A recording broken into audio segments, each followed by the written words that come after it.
देखेंगे जो हमारे संविधान में, ठीक ना, इसमें हमारे संविधान में जो हमारे मूल अधिकार मिले हैं, कौन अधिकार? मूल अधिकार जो मिले हैं उसमें से मुख्यतः कुछ है जिसमें स्वतंत्रता का अधिकार है। क्या है? स्वतंत्रता का अधिकार है। उस स्वतंत्रता के अधिकार में अनुच्छेद 19 से लेकर के अनुच्छेद 22 तक है। अनुच्छेद 19 में बताया गया कि आपको 6 मूलभूत स्वतंत्रताएं हैं। कितनी मूलभूत स्वतंत्रता है? 6 मूलभूत स्वतंत्रता है। जैसे आदमी क्या करता है, कोई कार्य करता है, कहता है कि हम स्वतंत्र हैं, कोई कहता है कि हम आजाद हैं, तो उसकी स्वतंत्रता वहीं तक होती है। इन मूलभूत स्वतंत्रता बताई गई है कि उनकी स्वतंत्रता वहीं तक होती है जहां से किसी की स्वतंत्रता प्रारंभ होती है। समझ रहे हैं ना? तो अनुच्छेद 19 के अंतर्गत आता है। अगला अनुच्छेद 20 अपराध की दोष सिद्धि के विषय में संरक्षण। देखिए यह भारत देश है, इस भारत देश में अपराध सिद्ध हो जाने के बाद भी, अपराध सिद्ध हो जाने के बाद भी और अपराध सिद्ध होने के पहले भी क्या है? आपको संरक्षण मिला है। ठीक है, आप पर क्या होता है? संरक्षण होता है, क्योंकि आप स्वतंत्र भारत में है। तो अनुच्छेद 20 कहता है यदि आप अपराधी हैं, यदि आपके दोष सिद्ध हो गए हैं तो आपका भी संरक्षण है। अगला अनुच्छेद 21 व्यक्तिगत स्वतंत्रता और जीवन की सुरक्षा। अनुच्छेद 21 जो है व्यक्तिगत स्वतंत्रता देता है और जीवन की सुरक्षा देता है। समझ रहे हैं? अगला है बंदीकरण व नजरबंदी की अवस्था में संरक्षण। जब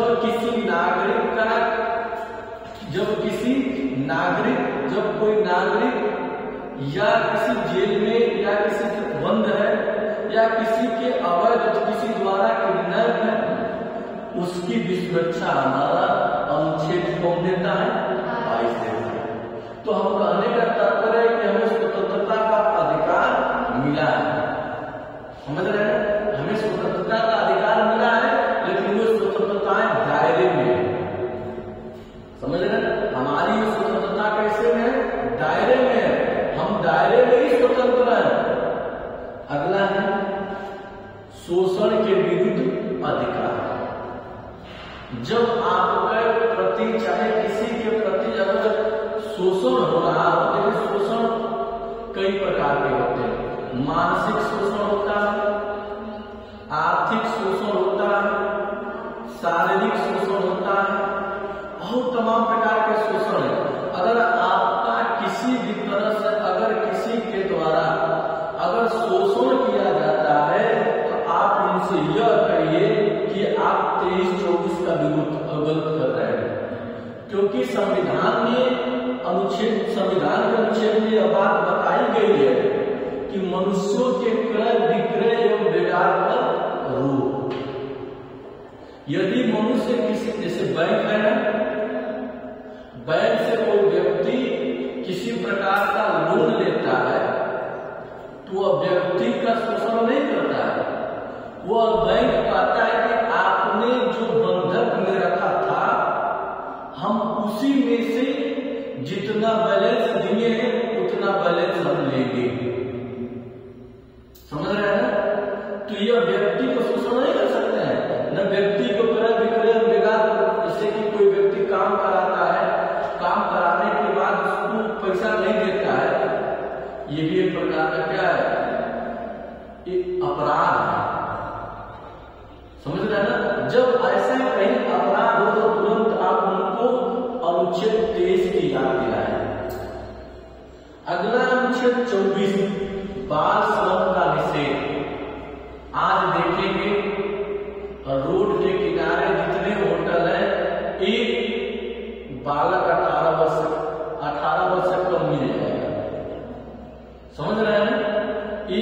बालक 18 वर्ष से अगर ऐसे बच्चे मिले तो हमारा दायित्व तो बनता है उनको बताएं, उस मालिक को बताएं कि आप अनुच्छेद 24 का क्या कर रहे हैं, विरोध कर रहे हैं, इसलिए इस बालक को मुक्त कर दीजिए।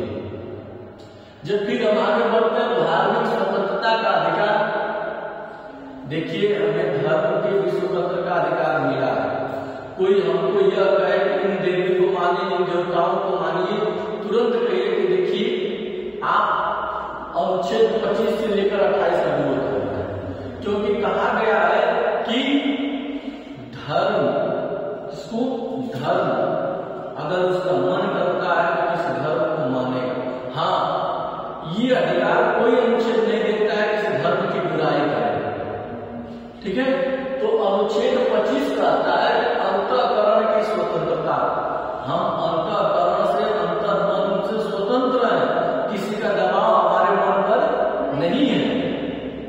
यानी कि हम जो सोचते हैं, जो विचार करते हैं, स्वतंत्रता के साथ करते हैं, कोई हमारे मन पर किसी का दबाव नहीं है।